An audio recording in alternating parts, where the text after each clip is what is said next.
en el Palacio de Buckingham. Una noche de principios de octubre de 2025. La lluvia caía sobre las altas ventanas de cristal y la luz dorada de la lámpara de araña se derramaba sobre el frío suelo de mármol.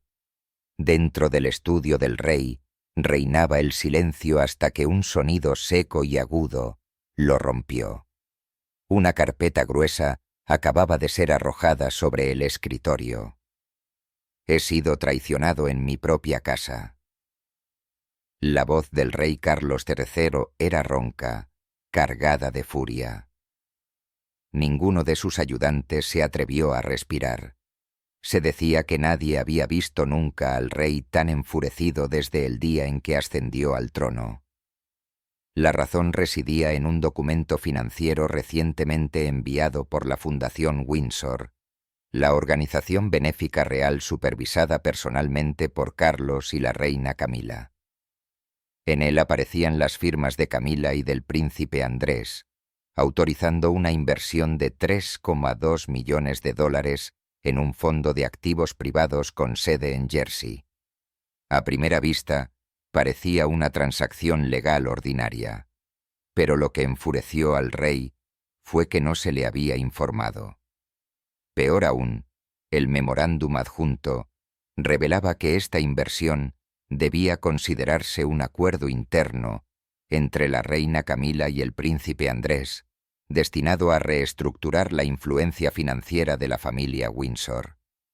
Según un informante del palacio, el rey gritó, golpeó el escritorio con la mano y dijo: «Confié en ti y has estado construyendo un imperio en las sombras».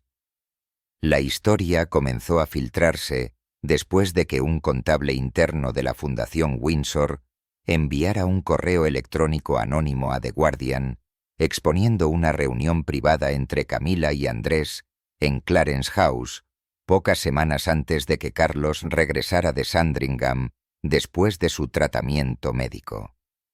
Según los informes, la pareja fue vista salir junta por una puerta trasera, sin la compañía de personal de seguridad. Un detalle sorprendió a los medios de comunicación. Andrés, una vez despojado de casi todos los títulos reales tras el escándalo de Jeffrey Epstein, reaparecía repentinamente en los círculos reales como asesor financiero de Camila en un proyecto multimillonario. ¿Por qué Camila correría tal riesgo? ¿Y por qué se confiaría en Andrés, el hombre calificado durante mucho tiempo como la desgracia real, lo suficiente como para confirmar un documento financiero vinculado a la Fundación Windsor? Una fuente cercana al príncipe Guillermo reveló: cuando el rey se enteró, su enfado no era solo por el dinero. Creía que era la señal de una jugada de poder, una alianza secreta entre Camila y Andrés, diseñada para controlar los activos reales y la influencia en caso de que su salud le obligara a abdicar. Desde la hospitalización de Carlos en abril, Camila había estado desempeñando un papel más activo en las reuniones internas del palacio, en particular las relacionadas con las finanzas reales. Mientras tanto, Andrés, después de años de aislamiento, había comenzado a reaparecer en eventos benéficos, esta vez bajo el título de representante de la reina Camila. Otro informante del palacio explicó: Camila ya no quiere ser vista simplemente como la esposa del rey. Quiere controlar el sistema para gestionar los fondos y a las personas leales a Carlos. Y Andrés es su peón perfecto, desesperado por volver al centro del poder. El incidente envió ondas de choque a través del Palacio de Buckingham. En cuestión de horas, se emitió una orden de emergencia para congelar todas las actividades financieras de la Fundación Windsor a la espera de una auditoría completa. Los abogados reales fueron convocados en 24 horas. Los medios de comunicación captaron rápidamente el olor de un gran escándalo, pero el palacio mantuvo un silencio absoluto. La pregunta ahora es: ¿fue esto simplemente un malentendido financiero? ¿O hubo realmente un acuerdo en la sombra donde Camila y Andrés estaban consolidando silenciosamente el poder, preparándose para un futuro donde Carlos podría abdicar antes de lo esperado? Para entender por qué la furia del rey era tan profunda y por qué Camila eligió este momento exacto para actuar, debemos retroceder 6 meses antes al tranquilo nacimiento de una alianza formada tras los gruesos y fríos muros de piedra del palacio, abril de 2025. El persistente frío de los vientos primaverales barrió los cielos grises de Windsor. Mientras la nación se centraba en las primeras apariciones oficiales del príncipe Guillermo como representante del rey, un movimiento mucho más discreto estaba tomando forma dentro de la familia real. Después de semanas de tratamiento en Sandringham, la salud de Carlos había declinado visiblemente. Se vio obligado a suspender muchos deberes oficiales, con Guillermo interviniendo en compromisos de alto nivel. Fue una decisión práctica, pero para Camila fue inquietante. Podía sentir que la atención se alejaba de ella, redirigida hacia la pareja adorada de Gran Bretaña, Guillermo y Catalina.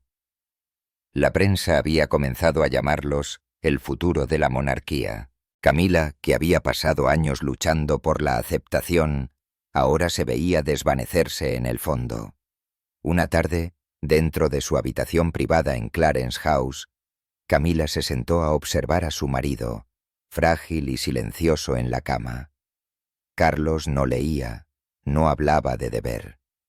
Parecía retirado del mundo. Sabía que si abdicaba ahora, todo lo que había construido se derrumbaría. Cuando Guillermo se convirtiera en rey, Catalina sería coronada reina, y el nombre de Camila se reduciría a una nota histórica al pie de página, la mujer una vez despreciada, que irrumpió solo para ser borrada por el tiempo. En ese estado mental, Camila comenzó a contemplar cómo asegurar su propio poder, al menos en términos de finanzas e influencia social. Pensó en el príncipe Andrés, el hermano menor de Carlos, que ahora vivía en un tranquilo aislamiento en Royal Lodge. Desde el escándalo que involucró a Jeffrey Epstein, Andrés se había convertido en un nombre prohibido dentro de los muros del Palacio de Buckingham.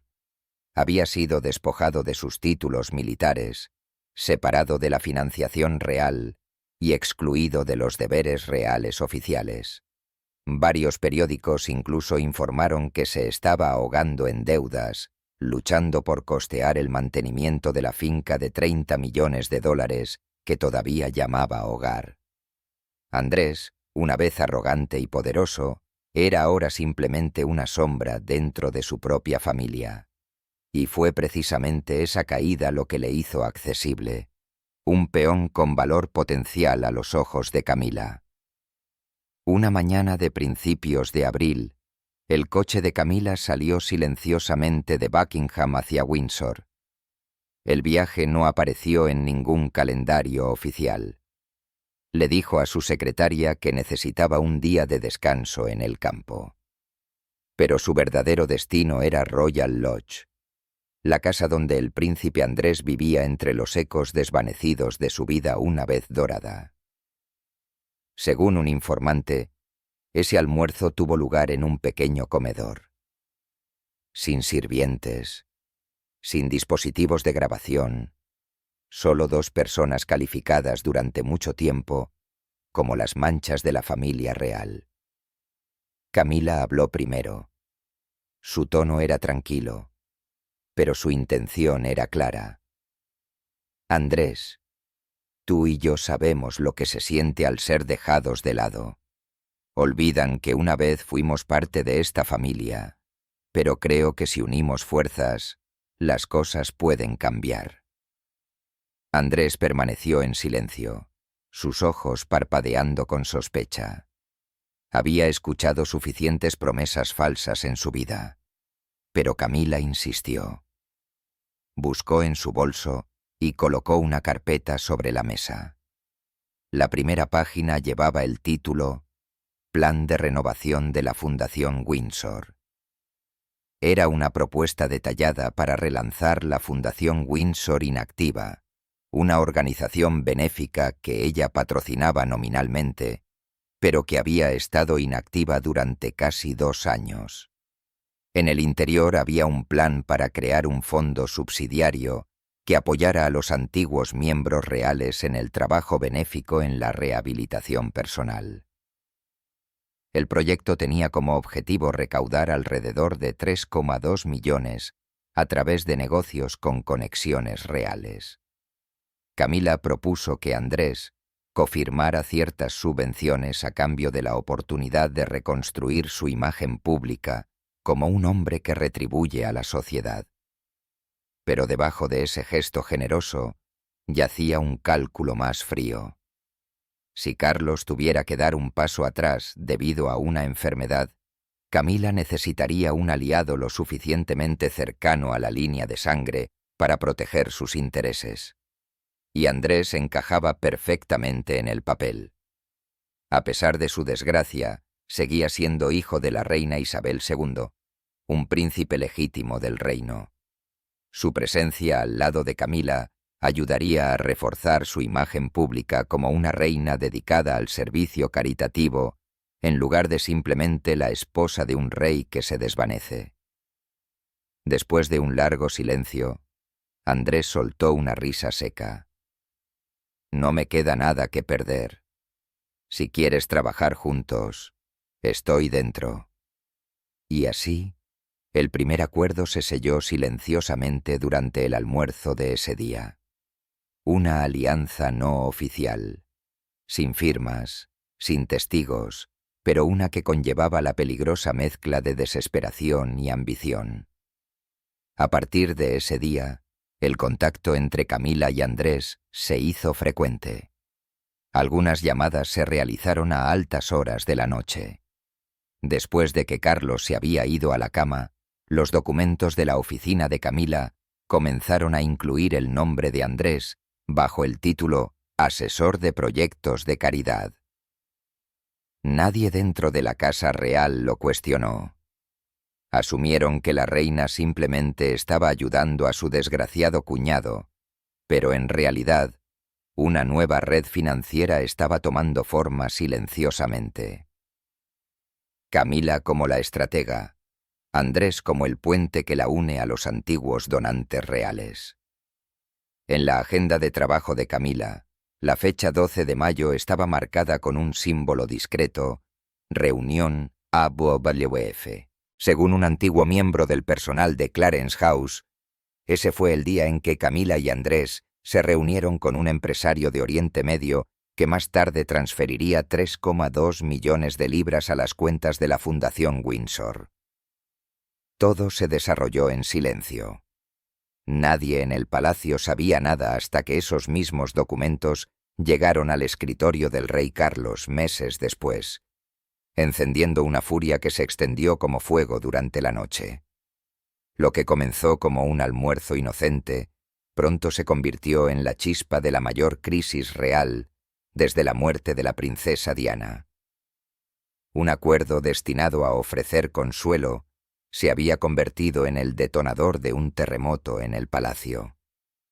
Todo comenzó con lo que parecía una idea inofensiva, la Fundación Windsor, un proyecto que Camila presentó como un símbolo de compasión dedicado a restaurar y preservar el legado histórico de la familia real británica. La propuesta se presentó por primera vez durante una cena en Clarence House, a la que asistieron varios benefactores adinerados de Oriente Medio, en particular un grupo de influyentes empresarios de Qatar, que durante mucho tiempo habían expresado su deseo de construir lazos duraderos con la monarquía. Al principio, Carlos no sospechó nada. El rey siempre había sido un apasionado de la preservación del patrimonio, y la idea de crear una fundación para salvaguardar el legado de Windsor era algo que había considerado muchas veces antes. Lo que no se dio cuenta, sin embargo, fue que detrás de las brillantes promesas de patrimonio y deber cultural, Camila estaba tejiendo silenciosamente una red de influencia. Y su socio en este esquema no era otro que el príncipe Andrés, el hermano de la familia real que durante mucho tiempo había considerado como una vergüenza nacional. Desde el escándalo sexual que destruyó su reputación, Andrés había vivido en un aislamiento casi total. Sus deberes reales habían sido revocados, sus subsidios financieros retirados y su imagen borrada de los sitios web oficiales del palacio. Pero Camila, una mujer que siempre había sabido cómo convertir la debilidad de alguien en una ventaja, vio en Andrés una puerta de entrada útil. Según documentos que más tarde se filtraron a la prensa, fue Camila quien sugirió por primera vez que Andrés volviera a la vida pública discretamente a través del trabajo caritativo. Prometió encontrar una manera para que él se involucrara con la Fundación Windsor, al menos bajo el título honorario de asesor, pero detrás de ese gesto simbólico había un acuerdo financiero secreto. A Andrés se le dio acceso al 20% de los fondos de la fundación, que ascendían a más de $3 millones. El dinero se canalizó a través de múltiples capas de cuentas disfrazadas de gastos operativos y de preservación. Los benefactores cataríes, conocidos por utilizar la riqueza para comprar influencia, no lo cuestionaron. Para ellos, era simplemente una forma de forjar conexiones directas con las figuras poderosas dentro del palacio. Camila, mientras tanto, mantuvo sus manos limpias, al menos sobre el papel. Nunca apareció como la directora de la fundación, pero ella sola firmó el acuerdo de asociación con los donantes cataríes, evitando tanto la aprobación del rey como el Consejo Real, una grave violación del protocolo real. Irónicamente, varios informantes habían planteado preocupaciones tempranas de que el proyecto olía a dinero. Sin embargo, nadie se atrevió a hablar. Camila se había asegurado la cooperación silenciosa de los ayudantes clave, prometiendo ascensos y privilegios. En cuanto a Andrés, vio esto como su última oportunidad de redención, una oportunidad para limpiar su nombre empañado.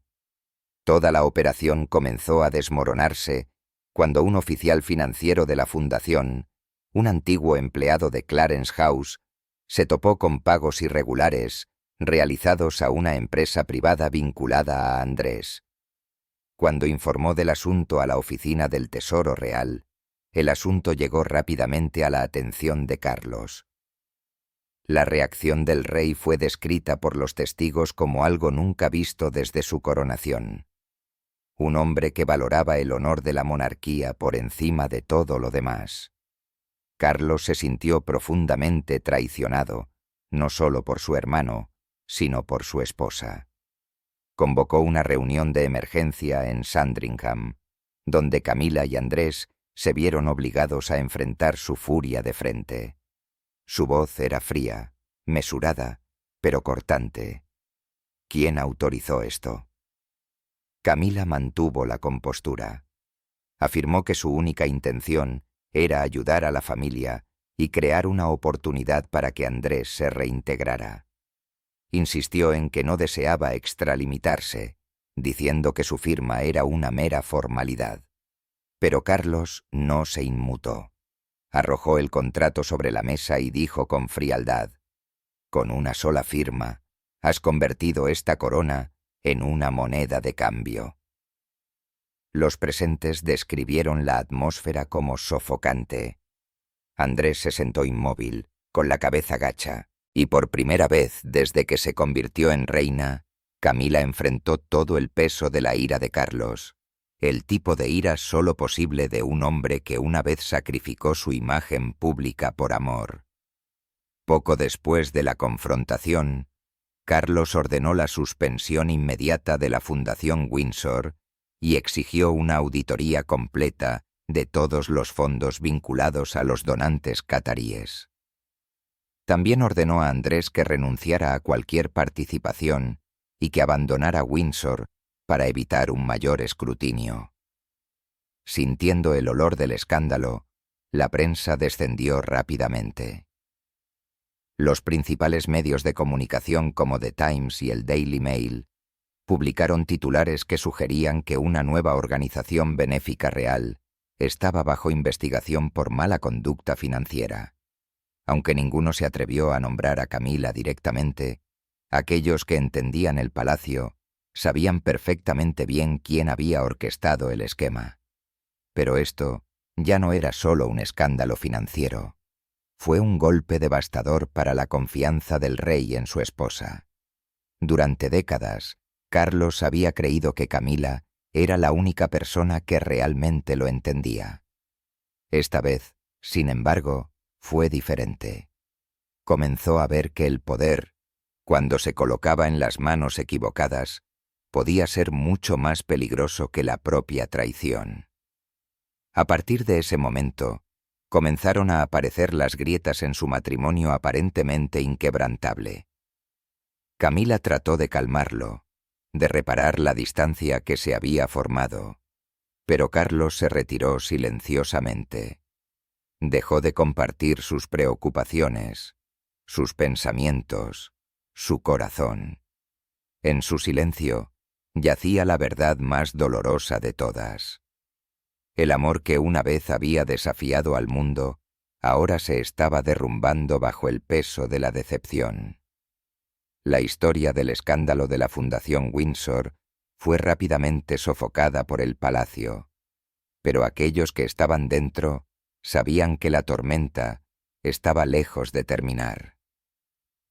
En la familia real británica, ningún secreto permanece enterrado para siempre, y esta vez la mecha ya se había encendido, amenazando no solo la reputación de Camila, sino también la propia confianza que el rey había pasado toda su vida tratando de preservar.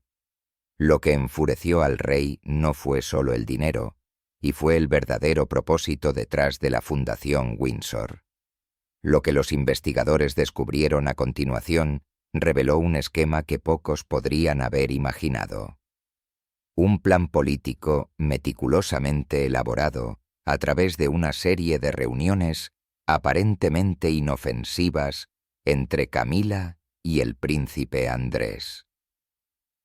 En junio de 2025, el Daily Mirror publicó un breve artículo que envió ondas de choque a través de la monarquía, citando una fuente cercana al palacio.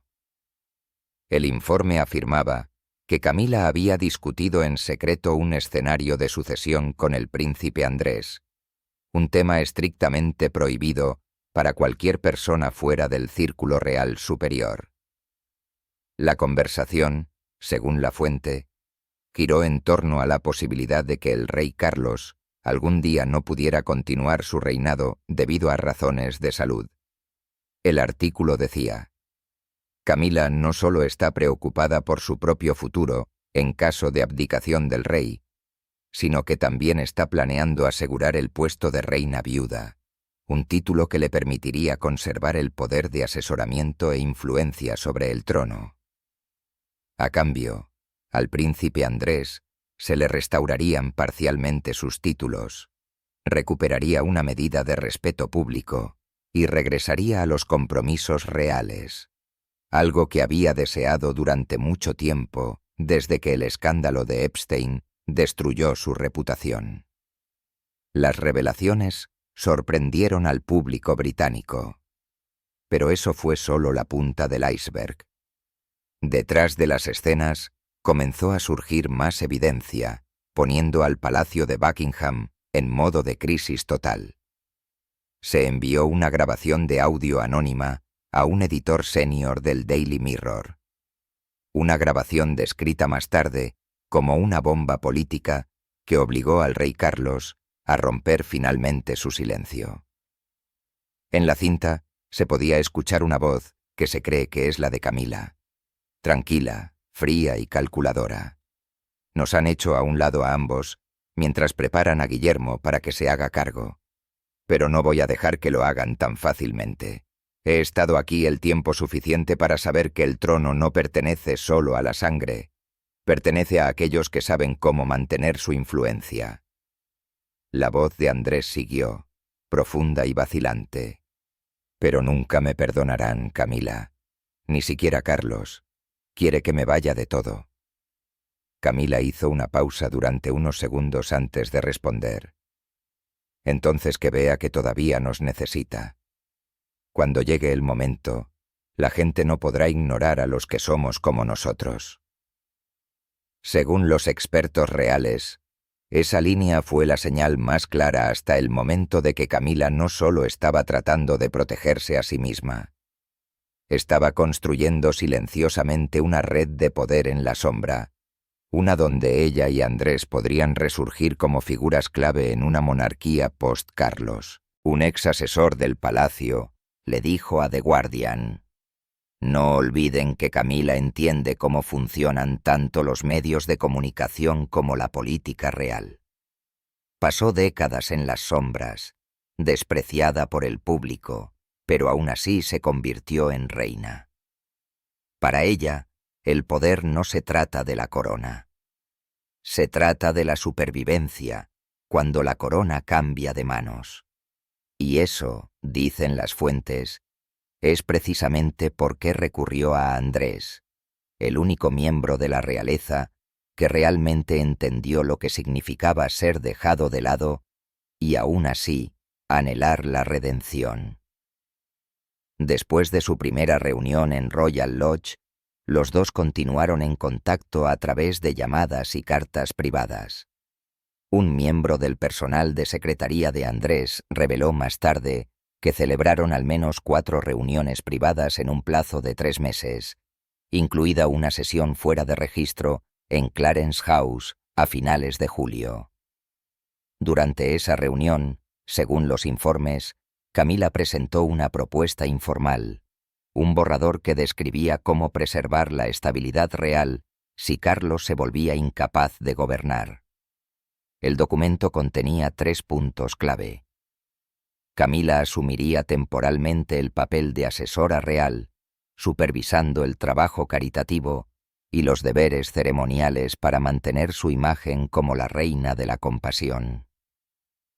Al príncipe Andrés se le restituiría parte de su honor y reanudaría las apariciones reales selectivas bajo el título de guardián del legado de Windsor.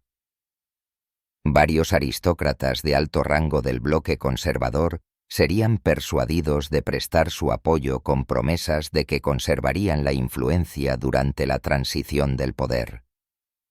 Esto ya no era solo un chisme ocioso. En agosto, varios empresarios que habían financiado previamente las fundaciones benéficas de Camila admitieron que habían sido contactados por asociados cercanos del príncipe Andrés, instándolos a apoyar un programa de preservación de la Fundación Windsor ampliado.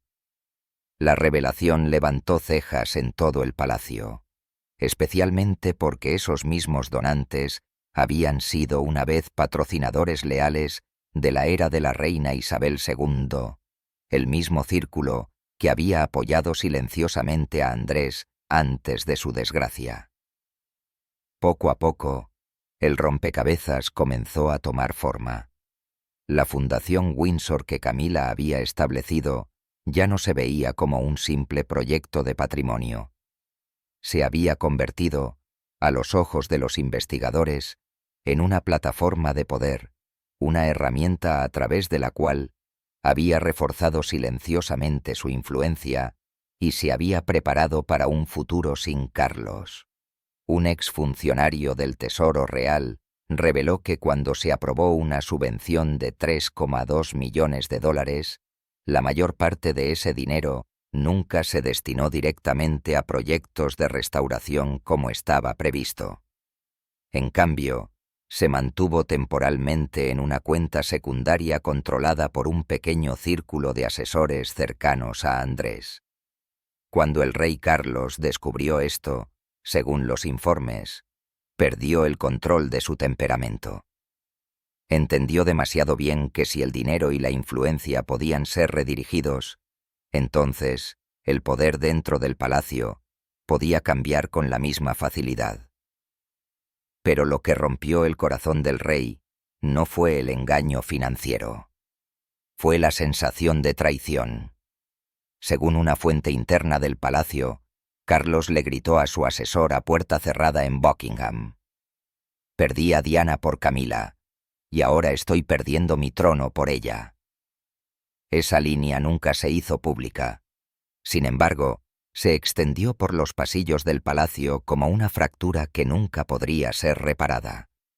Andrés, por otro lado, permaneció tranquilo. Se mantuvo alejado de la atención pública, pero a través de amigos cercanos envió un mensaje cuidadosamente elaborado a la prensa. «Todo lo que he hecho es por la estabilidad de la familia real». Camila, mientras tanto, mantuvo la compostura, sonriendo al lado del rey durante los compromisos reales, actuando en cada centímetro como la devota reina consorte, como si nada hubiera pasado. Pero aquellos que habían presenciado la expresión de Carlos durante esas apariciones dijeron que sus ojos contaban una historia diferente. Los ojos de un hombre que ya no confiaba en nadie. El silencio de la familia real solo profundizó la sospecha pública. Los analistas comenzaron a argumentar que esto no era solo una disputa doméstica. Era una guerra de sucesión, una batalla encubierta por el futuro de la monarquía, donde cada movimiento era estratégico. Si Carlos abdicara, ¿Camila realmente aseguraría el poderoso título de reina viuda que tanto deseaba? ¿O Guillermo, respaldado por el apoyo inquebrantable del público, eliminaría todo rastro de su influencia? Por eso muchos creían que Camila había elegido actuar primero. Sabía que el tiempo ya no estaba de su lado. La salud del rey estaba fallando, y una vez que la corona pasara, su poder se desvanecería con ella. Andrés era su único aliado viable, un príncipe caído, pero aún de sangre real, profundamente conectado con la vieja aristocracia y aquellos que una vez habían jurado lealtad a la difunta reina. Esta alianza improbable, si tiene éxito, permitiría a Camila preservar su influencia incluso después de que Carlos se haya ido. Pero si fracasaba, los destruiría a ambos. Y, de hecho, una vez que la evidencia comenzó a aterrizar en el escritorio del rey, Buckingham ya no pudo mantener su fachada tranquila. Se dijo que en una noche sombría a principios de septiembre, Carlos convocó personalmente a sus asesores legales para discutir la posibilidad de separar todas las operaciones financieras de la reina de las cuentas reales. Según los informes, declaró su intención de terminar con toda ambigüedad entre los dos centros de poder dentro de la monarquía. Pero tal vez para entonces ya era demasiado tarde. La corriente subterránea que Camila y Andrés habían agitado era demasiado poderosa para contenerla. Mientras el público especulaba sobre la salud del rey, detrás de la gran fachada de Buckingham, otra tormenta estaba tomando forma silenciosamente. Una que determinaría quién realmente tenía el poder cuando Carlos ya no pudiera reinar. En septiembre de 2025, la atmósfera dentro del palacio de Buckingham era pesada, casi eléctrica, como si una tormenta estuviera a punto de estallar. Se ordenó al personal que desalojara el ala este donde se estaba llevando a cabo una reunión de emergencia, una de las más raras de su tipo. Nadie sabía exactamente lo que estaba sucediendo, pero los susurros resonaron a través de los pasillos de mármol. Fundación Windsor, Camila, traición.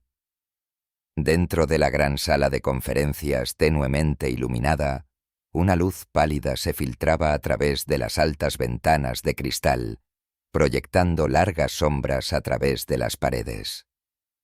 El rey Carlos se sentó a la cabeza de la mesa, con el rostro tallado en piedra, con la mano agarrando una carpeta gruesa con tanta fuerza que sus nudillos se pusieron blancos. Frente a él se sentaron la reina Camila y el príncipe Andrés, ambos en silencio, ambos esperando bajo la tensión sofocante. En el extremo de la mesa estaba el príncipe Guillermo, convocado con urgencia por su padre, no solo como testigo, sino como el heredero legítimo. Sin una sola palabra de preámbulo, Carlos se puso de pie. Sus ojos brillaron mientras miraba a las dos personas más cercanas a él. Arrojó la carpeta sobre la mesa. El agudo crujido al golpear la madera resonó por toda la habitación como un trueno. Su voz siguió, baja y ronca, pero temblaba de furia. Me engañaron ambos. La corona no es algo con lo que se negocia. La habitación cayó en un silencio absoluto. Guillermo bajó la mirada, evitando los ojos de su padre. Camila se quedó congelada y el rostro de Andrés se puso ceniciento. La carpeta yacía abierta sobre la mesa revelando copias de documentos, correos electrónicos y acuerdos confidenciales vinculados a la Fundación Windsor, el mismo fondo que, según se alegaba, Camila y Andrés habían manipulado para controlar la influencia financiera y política en caso de abdicación del rey. Andrés fue el primero en hablar, con voz temblorosa. Yo solo quería ayudar a Camila a asegurar su posición cuando decida descansar, hermano. Todo fue por el bien de la familia. Esa simple línea hizo que Carlos estallara. Avanzó a grandes zancadas, señalando con un dedo tembloroso a su hermano. Su voz todavía era la de la familia. ¿A esto llamas ayudar? Usar el nombre real para cerrar tratos secretos con financieros de Oriente Medio. Has deshonrado el legado de Windsor y has convertido esta corona en una barata moneda de cambio. Camila trató de serenarse, aunque el miedo parpadeaba detrás de su expresión serena. Habló en voz baja, tratando de calmar la tormenta. Carlos, has entendido mal. Todo es parte de un plan más amplio para preservar el legado de la reina. Nadie tuvo la intención de socavarte. Pero Carlos la interrumpió bruscamente, su voz resonando por toda la habitación. No hay malentendido. He escuchado las grabaciones. Sé exactamente lo que los dos estaban tramando a mis espaldas. El aire se volvió pesado, casi irrespirable. Guillermo levantó lentamente la cabeza, con el rostro marcado por la decepción. Todo lo que le habían dicho en los últimos días, por sus propios ayudantes, ahora era confirmado por su padre. El supuesto plan para cuando Carlos ya no reinara, ya no era un rumor. Carlos se volvió hacia Camila, su ira dando paso a algo más profundo. Dolor. Realmente creí que estabas a mi lado, que estábamos juntos en esto. Y, sin embargo, mientras he estado luchando por mi salud, has estado planeando mi ausencia. Camila no dijo nada. Simplemente inclinó la cabeza, con las manos temblorosas entrelazadas en su regazo. En ese momento, su silencio fue más aterrador que cualquier negación. La reunión duró más de 1 hora. Nadie se atrevió a desafiar las órdenes del rey. Su voz era fría, deliberada, final. El príncipe Andrés será despojado de todas las funciones restantes dentro de la Fundación Windsor. Cada cuenta, cada transacción vinculada al fondo se congelará y estará sujeta a una auditoría independiente. Luego se volvió hacia Camila. En cuanto a ti, Camila, a partir de hoy, no debes firmar un solo documento financiero relacionado con los activos reales sin mi aprobación explícita o la del príncipe Guillermo. Un asesor principal entró en la habitación con un memorándum. Cuando la pluma de Carlos tocó el papel, el leve rasguño de la tinta se sintió como el sonido de una declaración de guerra, no solo contra la traición, sino contra las sombras que se habían arrastrado a su propia casa. Guillermo se quedó en silencio a su lado, con el pecho pesado por emociones contradictorias. Tristeza por su padre, decepción por Camila y un frío temor por cómo el poder una vez más había destrozado a su familia. Cuando la reunión terminó, Camila salió apresuradamente de la habitación, con el rostro pálido y demacrado. Andrés la siguió en silencio, con la cabeza gacha, sin decir nada. Solo Carlos y Guillermo permanecieron, de pie en el silencio hueco de la habitación que parecía resonar con un dolor no expresado. «Ya ves, Guillermo», murmuró Carlos con cansancio, con la voz quebrada. «Incluso en la realeza, cuando los corazones cambian, el trono se convierte en nada más que una silla vacía». Guillermo no respondió. Simplemente asintió, sabiendo en el fondo que a partir de ese momento, nada entre su padre y Camila volvería a ser lo mismo. Dentro de los grandes pero sombríos muros del Palacio de Buckingham, la noche se extendió interminablemente. Cuando Carlos se dio la vuelta y se alejó, su espalda parecía haber envejecido varios años. Dijeron que las luces en la cámara de conferencias del palacio ardieron pasada la medianoche esa noche, como si el propio rey no pudiera descansar después de lo que acababa de ocurrir. Una tormenta había pasado, pero su eco persistiría, porque a veces las heridas más profundas no provienen de los enemigos, sino de las mismas personas en las que una vez confiamos más. Las noticias del acuerdo secreto entre la reina Camila y el príncipe Andrés no pudieron contenerse durante más de 3 días. Un miembro del personal del palacio filtró los detalles al Times, y por la mañana todos los periódicos importantes publicaron titulares explosivos.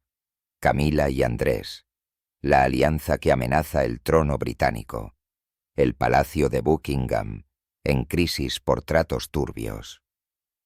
Toda Gran Bretaña estalló. La gente comenzó a preguntarse si la familia real se estaba destrozando a sí misma y si el rey Carlos todavía tenía la fuerza para preservar la estabilidad de la monarquía. La imagen de Camila, ya de por sí controvertida desde hacía mucho tiempo, se convirtió en el centro de la indignación pública. En las redes sociales, fue catalogada como la mujer más ambiciosa de la historia real moderna. Dentro del Palacio de Buckingham reinaba el caos. Todas las declaraciones reales fueron congeladas. Todos los próximos compromisos públicos que involucraban a la reina Camila fueron cancelados abruptamente. Al enterarse de la noticia, el príncipe Guillermo regresó inmediatamente de Norfolk para reunirse con su padre en Sandringham. Según una fuente cercana, la charla privada entre padre e hijo duró casi 2 horas. Un pesado intercambio sin palabras, lleno de tensión. Se dice que Guillermo le dijo en voz baja: «Padre, debes permanecer en silencio, al menos por ahora. Cualquier explicación solo alimentará el fuego». Ese único consejo impidió que Carlos convocara una conferencia de prensa y ayudó al palacio a congelar la tormenta mediática durante sus horas más volátiles. Guillermo se reunió personalmente con los asesores reales para coordinar un plan de respuesta, evitando que el escándalo se extendiera más allá de las fronteras de Gran Bretaña. Dentro de la familia, la princesa Ana fue una de las pocas que habló abiertamente. Defendió a su hermano ante el Consejo Real, afirmando con firmeza: «El rey Carlos ha dedicado toda su vida a esta familia. Nadie, ni siquiera los más cercanos a él, tiene derecho a manchar su honor». Sus palabras silenciaron la sala. El príncipe Andrés, tras el arrebato del rey, fue despojado de sus deberes restantes con la Fundación Windsor y perdió el acceso a su oficina en Windsor Lodge. Camila, mientras tanto, recibió la orden de tomarse un retiro privado de 3 semanas para que el frenesí mediático se calmara. Durante ese tiempo, se retiró a Ray Mill House, su residencia privada en Wiltshire, el mismo lugar donde una vez se escondió cuando todavía era la amante de Carlos. El palacio se volvió frío y reservado. Los asesores fueron reemplazados. El equipo de comunicaciones fue monitoreado de cerca, y todos los registros financieros reales fueron puestos bajo escrutinio. Un reinado una vez considerado estable, después del fallecimiento de la reina Isabel II, ahora se tambaleaba al borde, sacudido por un solo acuerdo inofensivo. Y en medio del caos, solo Guillermo permaneció sereno. Asumió silenciosamente los deberes reales de su padre, estabilizó el sentimiento público y trabajó para reconstruir la imagen de la monarquía ante la prensa. Después del escándalo, el rey Carlos se retiró a Sandringham, pasando la mayor parte de sus días deambulando por sus jardines privados, donde una vez plantó rosas blancas en memoria de su madre. Allí comenzó a preguntarse, ¿era la corona todavía su vocación o se había convertido en su carga? Una pregunta que solo él podía responder, el mismo hombre que había esperado 70 largos años para ascender al trono. Sandringham. En una sombría tarde de finales de otoño, una fina lluvia flotaba sobre el jardín donde Carlos caminaba cada mañana. Contempló las rosas blancas, una vez un símbolo de paz, ahora solo recordatorios de vacío. Después de todo, la mujer destinada a compartir sus años crepusculares. La reina Camila se había convertido en el mismo nombre que ya no podía soportar enfrentar. Camila permaneció en Londres, pero cada reunión interna real continuó sin ella. La decisión vino directamente de Carlos, una forma silenciosa de aislamiento del poder. Según un informante, todavía la ama, pero ya no confía en ella. Una frase corta, pero que reveló la angustia de un hombre que había entregado toda su confianza a la mujer que amaba. En Windsor, el príncipe Guillermo continuó con los deberes reales en lugar de su padre, sereno y distante. Andrés, una vez poderoso, guardó silencio. Envió una carta manuscrita a su hermano ofreciéndole una disculpa y prometiendo retirarse por completo de todos los asuntos reales. Pero algunas heridas ninguna disculpa puede curar. Dentro de los opulentos pasillos de la monarquía, no era el trono lo que temblaba, era la confianza misma, ese hilo frágil que une el amor, el poder y el honor. Carlos entendió entonces que perder la confianza era como perder el propio corazón, y así Gran Bretaña se quedó preguntándose, ¿estaba Camila pagando ahora el precio por lo que una vez le hizo a la princesa Diana, por la traición? Y aún más inquietante después de esta tormenta de rabia, ¿recuperaría alguna vez el rey Carlos su corazón? ¿O ya lo había perdido para siempre en una guerra sin ganadores, solo los restos destrozados del amor y la dignidad real?